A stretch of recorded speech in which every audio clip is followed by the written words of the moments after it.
ایک دن میری شریک حیات نے مجھ سے ایک عجیب سا شکوہ کیا. کہنے لگی کہ آپ بڑے ظالم ہیں. ہماری شادی کو آج 8-9 سال گزر گئے لیکن آپ نے مجھے کبھی میکے میں رات نہیں گزارنے دی. بندے نے حیران ہو کے جواب دیا کہ بھلی ماں سے ہم نے وہاں رہنے کو کہاں منع کیا؟ جائیں اور جتنا دل چاہے وہاں رہیں.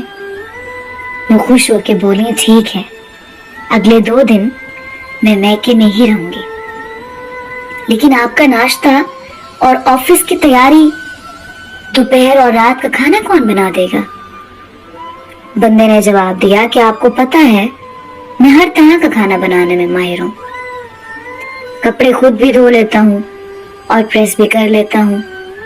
اگر کچھ زیادہ مسئلہ ہوا تو بھائیوں کے گھر ساتھ ہی تو ہیں، میں وہاں سے مینج کر لوں گا. آپ ریلیکس رہیں اور سکون سے میکے جائیں. بیوی نے کہا چلیں ٹھیک ہے. کچھ ضروری ہدایات کے بعد وہ میکے چلے گئیں. یاد رہے میرا سسرال کے گھر کا فاصلہ آدھی کلومیٹر سے بھی کم ہے.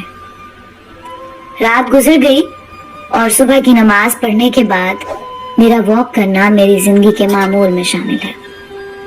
واک کرنے کے بعد ناشتہ بنانے کا سوچ ہی رہا تھا کہ اچانک دروازے پر دستک ہوئی.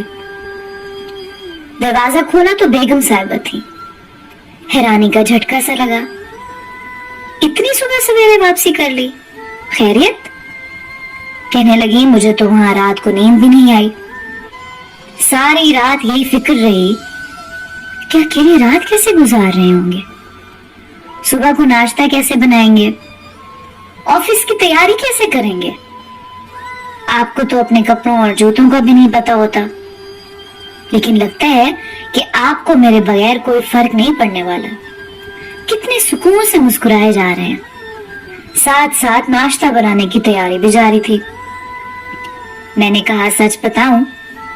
وہ بولی ہاں بتائیں.